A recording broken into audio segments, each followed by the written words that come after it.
of the blind and writing down. They imprison the queen of freedom in a room only filled with walls of stone, leading to the loss of the world. I want to be honest with you. I was never a big fan of comic books. Maybe because they seem to be supermen, written for boys having adventures that my brothers seem to love, but were a little boring for me. There was one exception though. There was a superhero who I loved, that I looked up to, that I wanted to be. Her name was Buffy Summers, Buffy the Vampire Slayer. She could have been just a spoiled, gorgeous high school prom queen, but one day she discovered that she had the power to protect her friends against a secret army of evil in her community. And she slew vampires on a weekly basis and still had time to do her homework and to deal with all of the drama and humiliation of high school and challenges of the heart. I wanted to be Buffy. All my friends wanted to be Buffy. And I had a friend who came close to being a real-life superhero, just like Buffy Summers. My friend's name was Alexis. She kept an eye out for our circle of friends and anyone else we knew, really. Alexis was tall and looked like a gypsy, and guys were always trying to put their arms around her and touch her, and she was just a master at pushing those hands away.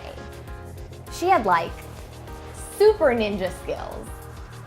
She told us that our bodies belonged to us and that we didn't have to be touched if we didn't want to be, not even by family members. In fact, she was the first person to tell us that most sexual abuse and exploitation happens by family members. We were shocked. Alexis went online and found out where all of the sex offenders, predators, and pedophiles lived in the neighborhood. She made color-coded maps of where they lived and passed them out to all of us one Halloween before we went trick-or-treating. When we were walking home from school, she would point out their houses to us and say, "Stay away from that house. A pervert lives there, and there, and there." She knew them by name and told us to trust our instincts and stay away from older guys who always seemed to be creeping around younger women like us. Whenever she saw an older guy harassing a younger woman in public, Alexis got loud and took out her phone. Hey you, what you doing? Girlfriend, do you know this creep? No? Is this guy bothering you? You know she's 15, right, dude? What makes a guy like you think you can talk to her like that? You know what you are? You're one wrong move away from being a felon. And sent. Now you know who else knows you're out here harassing underage girls? The cops. Then Alexis would tell everyone around us to take out their phones and start taking pictures, and you know, people would do it. So listen, Slimeball, if I were you, I'd get out of here, or you might find yourself answering some uncomfortable questions in front of a judge. Alexis was my own personal superhero.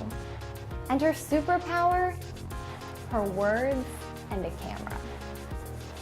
She never even had to get close to those jerks that she saw harassing girls. Safety was always first for Alexis. Her own safety and the safety of the girls she saw being played. Besides being on the lookout for older men hanging around younger women, Alexis was paying attention to other things too. She paid close attention to me and all of our friends, and she knew what was happening in our lives. She noticed if there was something wrong with us or if one of us dropped out of the group, and she would always find out what was going on.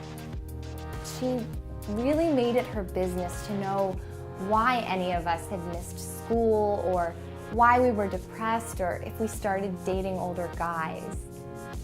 I later learned that All these things were warning signs of young women being sexually abused. Not only was Alexis a real-life superhero that was keeping us all out of trouble, she had a way of unlocking superpowers in each of us.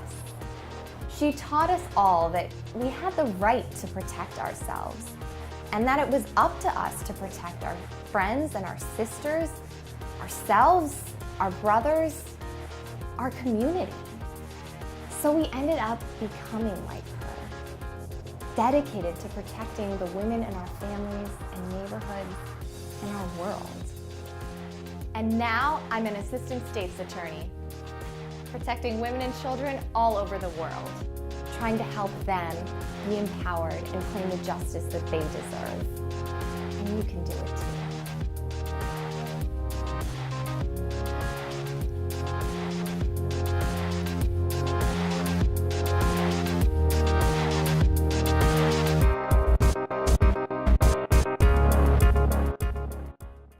Time to turn the page, abolitionistas on the way.